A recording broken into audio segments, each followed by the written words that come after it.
तुम्ही जर तुकडीमध्ये व्हिडिओ पाहिला तो क्रिएट करणं अगदी सोपं आहे. सर्व एडिटिंग तुम्हाला आपण या व्हिडिओमध्ये सांगितले आहे. चॅनलवरती कोणी नवीन असेल तर चॅनलला सबस्क्राईब करून ठेवा. हा व्हिडिओ क्रिएट करण्यासाठी कॅपकट तुम्हाला ते ओपन करायचं आहे. कॅपकट तुम्ही ते ओपन केल्यानंतर संपले तर तुम्हाला न्यू प्रोजेक्टचा ऑप्शन आहे त्यावरती क्लिक करायचं. बीट माहुडी ते दिला आपण तो सिलेक्ट करू तर ॲड करायचा. बीट माहुडी येते तुम्ही ॲड केल्यानंतर त्याच व्हिडिओवरती क्लिक करायचं आहे. खाली थोडे ते स्क्रोल केल्यानंतर तुम्हाला एक्स्ट्रा कोडचं एक ऑप्शन आहे सिम्पली त्यावरती क्लिक करायचं आहे. त्याच्यानंतर हा जो बीट माहुडी असेल त्यावरती क्लिक करायचं. ह्या बीट माहुडीमध्ये आपण बीट दिले आहेत 1 2 3 अशा बीट आहेत. तर ह्या बीट आपल्या ज्यातून चेंज होतील तिथून हा जो व्हिडिओ असेल इथून स्प्लिट करायचा आहे. पहिली बीट आपली इथे चेंज होत आहे. ह्याच व्हिडिओवरती क्लिक करून पहिला ऑप्शन स्प्लिटचा आहे त्यावरती क्लिक करायचं. पुढची बीट आपली इथे चेंज होत आहे. ते इथून बघू शकाल की इथून लगेच चेंज होत आहे. ठीक आहे, इथून स्प्लिट करा. अशा प्रकारे हा जो व्हिडिओ असेल तो शेवटच्या बीटमध्ये तुम्हाला स्प्लिट करायचा आहे. स्प्लिट केल्यानंतर असे वेगवेगळे भाग होतील. त्यामध्ये इथून तुम्हाला काय करायचं, प्रत्येक बीटला इथून वेगळा फोटो इथून ॲड करून घ्यायचा आहे. तर फोटो ॲड करण्यासाठी ही जी लेअर वेगळी झाली त्यावरती क्लिक करायचं आहे. खाली थोडं ते स्क्रोल करून रिप्लेसचं ऑप्शन आहे त्यावरती क्लिक करून तुमचा इथं फोटो सिलेक्ट करून ॲड करायचा आहे. अशा प्रकारे असं जर फोटो नसेल सेट बसला तर 2 बटन इथून सेट करायचा आहे. प्रत्येक बीटला इथून तुम्हाला फोटो ॲड करून घ्यायचे.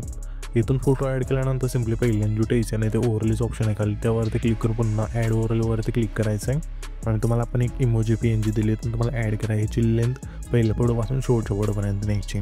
तर मी काय करतो इथून आता सर्व फोटो इथून ॲड करून घेतो. तुम्ही पण घ्या. येथे तुम्ही बघू शकता की सर्व फोटो आपण ॲड केल्यानंतर सिम्पली तुम्हाला काय करायचं आहे, हा जो आपला पहिला फोटो असेल त्यावरती क्लिक करायचं आहे. ॲनिमेशनचं ऑप्शन आहे खाली त्यावरती क्लिक करून इनमध्ये द्यायचं. यामध्ये मग इफेक्ट मिळून जाईल व्हायब्रेटिंग पॅनल्स इथून सिलेक्ट करायचा आहे. पुन्हा आपल्या तरी पुढचा हा फोटो आहे त्या पुढं सिम्पली आपल्याला आहे ना इनमधला रॉक हॉरिझॉन्टली हा जो व्हिडिओ असेल इथून सिलेक्ट करायचा आहे. आणि त्याच्या पुढच्या पुढं सिम्पली आपल्या इनमधला रॉक व्हर्टिकल इथून इफेक्ट सिलेक्ट करायचा आहे.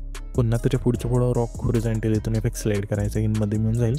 पुन्हा त्याच्या पुढच्या पुढं सिम्पली आपल्याला आहे ना इनमधलाच रॉक व्हर्टिकल इथून इफेक्ट सिलेक्ट करायचा आहे. पुन्हा त्याच्या पुढचा हा फोटो आहे त्या पुढं सिम्पली आपल्या इनमधला ड्रॉप डाऊनचा जो व्हिडिओ असेल इथून सिलेक्ट करायचा आहे. पुन्हा आपल्या त्याच्या पुढचा हा फोटो आहे त्या पुढं सिम्पली आपल्या इनमधला सेक्स स्लाईड हा जो व्हिडिओ असेल इथून सिलेक्ट करायचा आहे. पुन्हा आपल्या त्याच्या पुढचा हा फोटो आहे त्या पुढं सिम्पली आपल्याला आहे ना इनमधला स्विंग बॉटमचा इथून इफेक्ट सिलेक्ट करायचा आहे. पुन्हा आपल्या त्याच्या पुढच्या फोटो सिम्पली आपल्या इनमधला स्विंग राईटचा इथून इफेक्ट सिलेक्ट करायचा आहे. पुन्हा आपल्या त्याच्या पुढच्या फोटो सिम्पली इनमधला पेंडिंगचा जो व्हिडिओ असेल इथून सिलेक्ट करायचा आहे. पुन्हा आपल्या त्याच्या पुढच्या फोटो सिम्पली आपल्या इनमधला अनफोल्डचा जो व्हिडिओ असेल इथून सिलेक्ट करायचा आहे. पुन्हा आपल्या त्याच्या पुढच्या फोटो सिम्पली आपल्या इनमधला रॉक व्हर्टिकल इथून इफेक्ट सिलेक्ट करायचा आहे. पुन्हा आपल्या त्याच्या पुढचा हा फोटो आहे त्या फोटो सिम्पली कॉम्बोमधला स्लिप अँड स्लाईड हा जो व्हिडिओ असेल इथून सिलेक्ट करायचा आहे. पुन्हा त्याच्या पुढच्या फोटो सिम्पली आपल्याला कॉम्बोमधला स्लिप अँड स्लाईड 1चा इथून सिलेक्ट करायचा आहे. पुन्हा आपल्या त्याच्या पुढच्या फोटो सिम्पली आपल्या इनमधला रॉक हॉरिझॉन्टल हा जो व्हिडिओ असेल इथून सिलेक्ट करायचा आहे. पुन्हा त्याच्या पुढच्या फोटो सिम्पली आपल्या इनमधला सेक्स स्लाईड हा जो व्हिडिओ असेल इथून सिलेक्ट करून द्यायचा आहे. पुन्हा त्याच्या पुढच्या फोटो सिम्पली आपल्या इनमधला क्रॉस सेक्सचा जो व्हिडिओ असेल इथून सिलेक्ट करायचा आहे. पुन्हा त्याच्या पुढच्या फोटो सिम्पली आपल्या कॉम्बोमधला प्लॅन नंबर 1चा इथून सिलेक्ट करायचा आहे. पुन्हा त्याच्या पुढच्या फोटोला कॉम्बोमधला प्लॅन नंबर 2चा इथून सिलेक्ट करायचा आहे.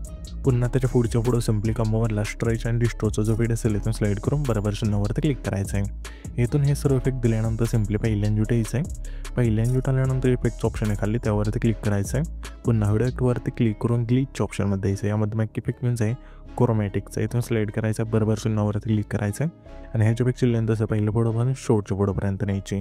अशा प्रकारे नेल्यानंतर सिम्पली हा जो आपला इथला फोटो आहे तुम्ही बघू शकाल टाईमलाईनला 4 सेकंद आहे तिथला फोटो जिथं आपण स्प्लिट केला आहे तिथे यायचं आहे. पुन्हा व्हिडिओ टूवरती क्लिक करू तुम्हाला सिम्पली पार्टीच्या ऑप्शनमध्ये यायचं आहे. यामध्ये हा जो सेकचा इफेक्ट आहे इथून सिलेक्ट करायचा आहे आणि बरोबर चिन्हावरती क्लिक करायची. ह्याच्यापेक्षा लेंथ असेल जेवढा आपला हा 4 सेकंद आहे तिथला फोटो आहे तेवढी ठेवायची. त्याच्यानंतर ॲडजस्टवरती क्लिक करायचं. स्पीड आणि इंटेन्सिटी 20 ठेवून बरोबर चिन्हावरती क्लिक करायचं आहे. आता आपल्या इथे काय करायचं सिम्पली हे जे आपलं पहिलं ट्रान्झॅक्शन आहे ना तिथे यायचं आहे.